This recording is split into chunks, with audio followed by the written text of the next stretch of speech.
You just won't believe tonight, really. I told you.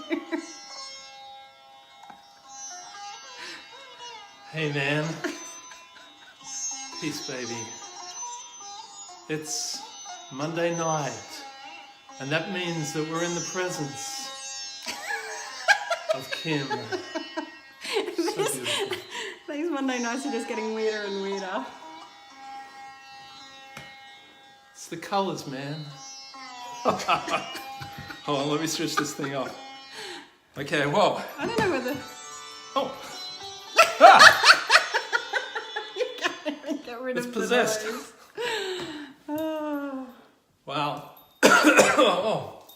I just got hair on my mouth. Yeah, that's what happens when you have long hair. Should I take this off? I don't know, I think you should leave it on. Okay. I don't think that there's enough people who've seen you yet. Hey, welcome. It's Monday night, and that means it's Kim's Top 5. Yay! It's good to have you with us. And tonight, our topic is Kim's Top 5 for... Meditation and mindfulness. And why are we doing that exactly? Well, Jeremy and I ran a meditation workshop here at home. I'm just looking at Not myself. like this, but we were serious. It was very serious. It was. Yeah. It was good. So we did that on Saturday, and our whole dining kitchen area was full of lovely Young Living members learning how to enhance their meditation practice with essential oils. So not all of you could come to Valor and lay on the floor in our dining room and kitchen. Yep. So we thought we'd share some of the information from that workshop tonight. Beautiful. So would you like me to start at number 5? Well, give us number 5. Okay, so number 5 is actually Frankie. Yay. So, do you like the smell of frankincense? So the reason... I love the smell of frankincense, yeah. The reason that frankincense is really quite a good oil for enhancing meditation and getting you to a new, deeper level with meditation is because it basically is grounding. It enhances your sense of purpose. So if you know why you want to meditate and you've got a particular intention. Yeah, we'll come back to the intention in a moment, yeah. Then, frankincense can definitely help you. Frankincense has been used for a very long time in spiritual practice. It was used, obviously they found sort of frankincense, like the remains of frankincense oil in alabaster jars in Tutankhamun's tomb. It is obviously listed in the Bible. It's been used by the Catholic Church in their spiritual practices. It's actually that smelly incenser thing. Yeah, my dad used to do that. My dad was an Anglican minister, and at Christmas time we used to have incense. Well, that was what was in it, frankincense, because it allows you to have a deeper connection to spirituality and to whatever it is they want you to believe in. Mm-hmm. Well, and while we're talking about meditation, as you said, it's been frankincense has been used for literally thousands of years in kind of spiritual things, and I guess meditation itself has been part of all major religious traditions since the beginning. And that tells me that it's been an important part of human experience. We can balance that up, and we talked about this at the workshop on the weekend. One of our favourite podcasts is a guy called Tim Ferriss, and if you haven't seen him, definitely recommend it. But he works at deconstructing the practices of successful people, and he gets people from all kinds of areas of success, so entertainment, business, technology, entrepreneurs. One of the things, in fact, maybe the biggest thing that he's found that they all have in common is that at least 90%, probably more than that, have a regular practice of meditation in their life. And so his argument is that, we need to take that seriously. So I think between the fact that we have thousands of years of religious traditions involving meditation and also today, successful people said such an important thing. Yeah, I totally agree. Yeah. So that's number 5, frankincense. Oh, well, actually, the other thing that I wanted to say about frankincense is that all things in the world have a frequency, which Yep. basically means that they just vibrate at different rates. And there's been some work undertaken by a guy called Bruce Tanio, and he measured the frequency of different essential oils. He measured the frequency of dried herbs, of canned food, of the body, of all different things, and he actually measured the frequency of frankincense. And although it's not the highest frequency oil, they believe that rose and even blue cypress, Idaho blue spruce, they're even higher. But frankincense is one of the highest frequency oils. So I actually feel like something's vibrating in my... that's just nits. Oh. I feel like a Disney princess in this. Anyway, so that was number 5, frankincense. Yeah. Number 4, what have you got for us? Okay, so number 4, going along with the frankincense sort of, theme, is myrrh. Myrrh. Okay. Ah. Yeah. So myrrh also has a really high frequency.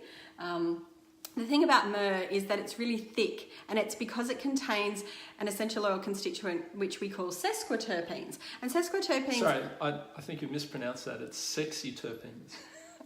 Sesquiterpenes. So sesquiterpenes are quite big molecules, and they make the oil... it's often easy to tell oils that have high amounts of sesquiterpenes in them because they will be thicker. So myrrh is one of those oils. It's quite thick when you drip it out of the bottle. And the other thing is that it oxidizes. So you'll often notice that the lid is stuck on, and it's because the oil has turned back into sort of like a little resin, and it's quite hard. So a little trick with your myrrh is every time you put the lid back on, get a little bit of V6 oil, the carrier oil, and put it on the inside of your lid, and that way it'll be easier to get off next time and it won't be quite so oxidized. And is it true, I'm just going to throw this out there, is it true that if you have more sesquiterpenes, sexy terpenes as I like to call them, that the aroma is more complex? Not so much more complex. The thing, I mean, when we do blending, we always try to include oils that are high in sesquiterpenes. They're usually the base note in my blends, and that's because they hold the other oils with the lighter notes onto the skin. Okay. So we always try to include an oil that's high in sesquiterpenes in a blend. It's usually the last sort of the oil, like the floral notes sort of evaporate quickly, and the oils that are heavier stay on the skin for longer. So Interesting, thank you. So the thing about myrrh, and the reason why I like it for meditation, is because it's a really good oil for people who are overly stressed, who need to focus and calm down, and for people that are looking for tranquility. So yes. I feel more tranquil just thinking about it. So did you want to talk about the benefits of meditation before I move on? Absolutely. Let me just get my notes here. It is a good question, why meditate? Obviously, because human beings have been doing it for a long time, and it shows benefits. As far as benefits for us, I think there's a whole bunch, and they fall into 2 categories, I reckon. One is in the mental, emotional kind of area, I think. And let me just say, when I think about meditation, I think about mindfulness. And it's almost another word for it, I think. A definition of mindfulness is the intentional use of your attention. So instead of having monkey mind and your brain being all over the place all the time, which is probably where most of us are a lot of the time, isn't it? Mindfulness is being able to actually focus your attention on what you want to focus it on. And that's a very powerful ability. Not just if you want to be quiet and meditate and relax, but I think just in life in general, to be able to focus when you need to focus and switch off when you need to switch off. Intentional use of your attention.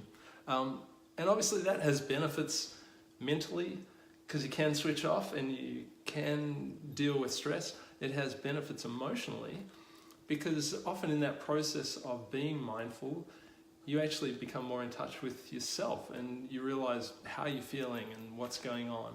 My bell keeps ringing. Sorry. And of course, there's a flow-on effect to your physical body, because less stress emotionally and mentally can actually translate into less stress in your body. So all kinds of benefits for taking that time to be mindful and to relax.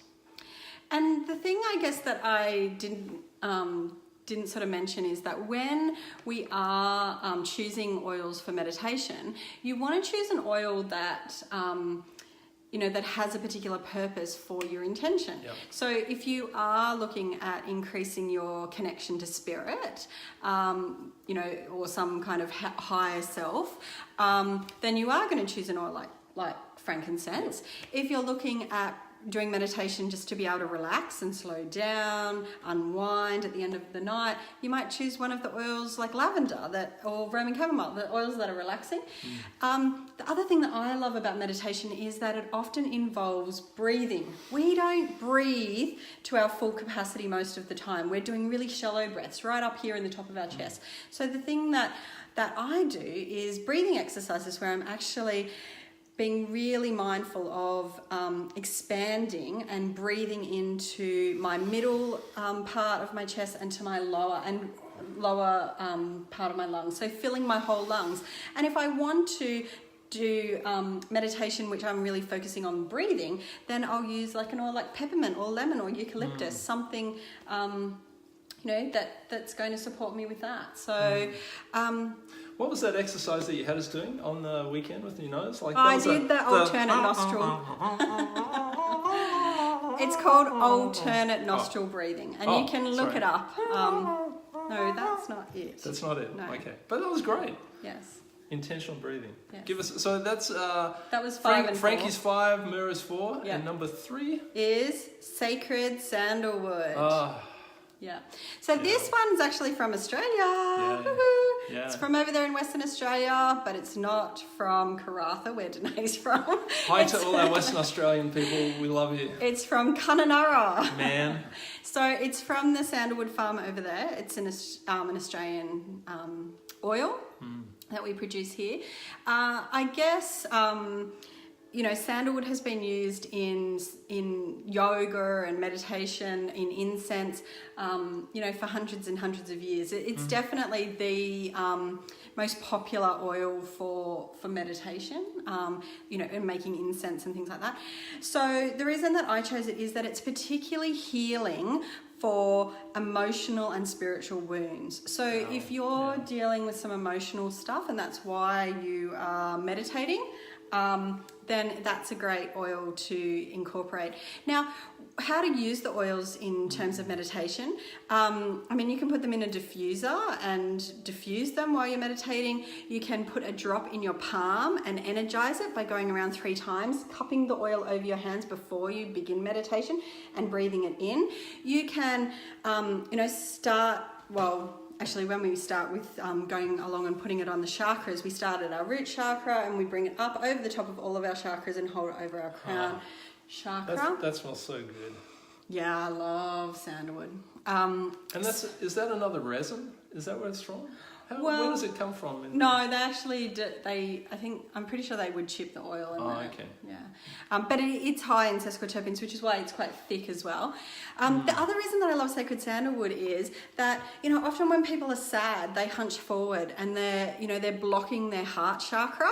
Sandalwood is really good for opening up your heart chakra. So if you're meditating to improve your emotional well-being and be, more joyous and happy, it opens... Trusting. Yes, and trusting. Trust is opening. Well, it's opening your heart, isn't it? Yeah. So, all right. Fantastic. So that was number 3. Number 2 is sage. Okay. So many of you have heard of using sage to actually smudge away negative energies. Well, sage oil works this similar way. So you can put it in your diffuser. You can make a room spritzer. It's about restoring balance and bringing back positive energy. So often, when I'm doing massage, or even between workshops, that kind of thing, I'll diffuse sage or make a spritzer or something like that. I've even, mixed sage up into roller bottles and like diluted it and rolled it on.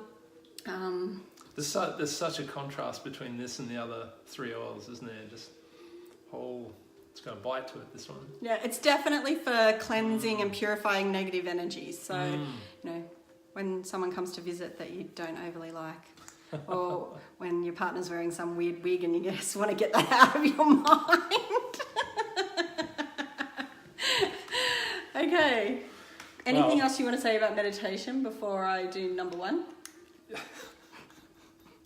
Do number one. Well, it's better than doing number twos. Absolutely. Yeah, I'll put that back. Okay, yeah, sorry, I was getting distracted. I thought I might dab a little bit behind each ear or something. Practice is the other thing I wanted to say about meditation. Mindfulness, it's like a muscle, and it does take work. I used to think, when I first started meditating, I'd sit there for 20 minutes, and if I got 2 minutes of good meditation, you know, when I felt like my mind was blank and nothing was going on, which you'd probably say is most of the time. But if I had 2 minutes of meditation, I actually felt like a failure. I felt like I hadn't succeeded. But I think the key if you're meditating is to realize that distractions will come and thoughts will come past. The way of developing that mindfulness muscle is just to, without condemnation, without feeling like a failure, just to recognize the thoughts, acknowledge them, and then just draw yourself back. So if you're concentrating on your breathing, just to go back to the breath. And as you do that mindfulness muscle grows, and you find that you can apply that in other parts of your life as well. When you need to focus down, you get distracted, but you go, no, that's okay. Bring myself back to what I'm doing, back into the moment. I think that's what I wanted to say. And I guess some simple ways, if you're new to meditation, is, you know, to focus on your breathing. So to allocate a count to your breathing. So one of the things that Jeremy does is he counts in for 1, out for 2, in for 3, out for 4 to 10, and then he starts again. Whereas me, and this comes from my yoga practice, I actually breathe in for a count, I hold for a count, and I breathe out for a count. So for me, I breathe in for 4 or 6 or 8, and then I hold for double that. So if I'm doing 4, particularly if you're new, you don't want to, cut off the oxygen to your brain or anything. So in for 4, hold for 8, and out for, say, 12, and then do it again. In for 4, hold for 8, out for 12. And it's just a way of, when you're counting, you're not thinking of other things, you're thinking of that count and the breathing, and you're getting more and more good oxygen into, to oxygenate your blood. And that's just a simple way to do it, the alternate nostril breathing. Another good way, like if you're lying in bed at night, is to relax different parts of your body. So start with your toes, move to the ball of your foot, the heel of your foot, the top of your foot, the lower calf, the front of the calf, the knee. Move up through each body part and silently name them to yourself. Focus on your breathing, and obviously, it enhances your practice if you can breathe in essential oils at the same time. And that's a really simple way, because what you're trying to do is that stuff that Jeremy talked about before, where it's about focusing your attention on something other than all your to-do lists. Swirling around. Yeah, I lay at yoga, and I swear the yoga teacher knows that my mind's already wandering, and she goes, and if your mind begins to wander, bring your focus back to the breath. I love the way she talks. I love my yoga teacher. Well, actually, you were doing kind of a Guru Kim on... I am Guru Kim. Yeah, but I should wear the wig. Just give us a quick demonstration. Say anything. Say anything in Guru Kim voice. With the calming, I'm going to do number 1. Okay. Okay. Do you want to hold this? Yeah, do it in the yoga voice though. No, I can't. I'll do it. And now we're about to go to Kim's number 1. You'll be able to feel the calmness and the peace come over you. Okay. Number 1. Yep. Can anyone guess what number 1 is? This is really unusual. We haven't done anything like this before, have we, in your top 5? No, I don't think we have. Do you want me to hold it up? Because we've usually done products that, like nutritional products or oils, but we're going to do something different. Okay. On the count of 3, do you want to just lift it up? Okay. 1, 2, 3. So my number 1 is actually the Aria diffuser. Yeah. So we We should have turned off the lights or something and done it in the dark so that you could see the... Oh, yeah. Because they won't be able to see the lights. And you can't really see the mist. I mean, it's misting all over us, but I don't know, can you... We need to get the lights going. Can you see it? Yeah. It's beautiful. I don't know. Anyway, so this is my number one. You know why? Because just laying there, breathing the oils in and listening to that amazing sitar music that comes from it. You just turned it off. No, but I'm switching it back on again. Okay. There we go. So hear those chimes? They're absolutely perfect to do meditation to. The music comes on and off. So even without thinking, just laying there listening to this really amazing, relaxing music, focusing on your breath, breathing in the oils. It's like a meditation tool in itself. Like, it's amazing. It has a remote that you can turn on, so you can have it on for 1 hour, 2 hours, 3 hours. So you can put it on before you go to bed and it automatically turns off. Even, I mean, obviously it's like the other Young Living diffusers where it turns off when it runs out of water anyway. It has the sounds, so I think it's something like, I can't remember if it's 7 different sounds. So it has like a chime, it has sitar music like Jeremy started with. I think it has like 6 different light settings. My favourite's the purple, of course, right, because that's my favourite colour. Yeah. Not in hair, but but it is. It's made from maple. The base is maple and the top is glass. So it's quite an attractive diffuser. And you know what? If you don't like the music that comes from it, you can actually plug your own music into it. It comes with a, I don't know if it's called a 2.1 lead. What's that lead that goes in there? It's like the lead that, like a headphones kind of jack lead thing that plugs into there. And you can plug it into your iPhone or your or like any music player, and you can play your own music through it through the speaker. So if you're... So you could relax to heavy metal or... I don't think you do meditation to heavy metal, but... Light metal. Yeah. Anyway, so that's my number one. The beautiful that's beautiful. Aria diffuser. And it is beautiful, isn't it? Oh, it's my favourite diffuser. Yeah. I absolutely love it. Yeah. So 5 was Frankie. 4 was... Myrrh. 3... Sacred Sandalwood. Sacred Sandalwood. And just out of interest, what we have right now in the diffuser, do you want to pick it? I'm not sure if you're going to get it. I did something a little unusual. Okay. So there's frankincense. Have you got the frankincense in there? I can't really smell the frankincense, but I think I can smell the sandalwood. What have you got in there? Well, I think it was... maybe I did sandalwood. Manuka. Oh, Manuka. Manuka's in there. And I think Manuka and frankincense were the 2. So there you go. Well, it wouldn't be Kim's top 5 without my top 1. Can I tell you a story? Sure. Okay, so the last time I went to Bali, I went there the way every fit, healthy, ridiculously good-looking man with purple goes. hair. Well, I didn't have purple hair then, but I went to Bali with 3 things, 3 objectives. 1 was spiritual enlightenment. Number 2 was to find the perfect wave. And number 3 was to find a hot girlfriend who was also obviously spiritually awakened. And I had a lot of success. I had some great waves, was number 1. So I got the great waves. Number 2 is I spent almost 3 weeks in a cave. In a cave? I didn't eat. I didn't sleep. I don't think I'm believing this story. I didn't bathe. I didn't do anything. I was just searching for spiritual enlightenment. And it came on the last day. And so I had perfect waves. I had spiritual enlightenment. All I needed was the hot, awakened girlfriend. And I saw her. I was in a bar and I saw her there. I'd come out of the cave into the bar and there she was. And I walked up to her and our eyes met across the bar. And I'll never forget what she said to me, those words. Do you know what she said? I think your wig is frying your brain. Well, she looked at me and she said, "Poor, you stink." And I thought, "Shutran, where were you when I needed you?" On that note, we'll see you next Monday. See you guys. Peace, love, and mung beans.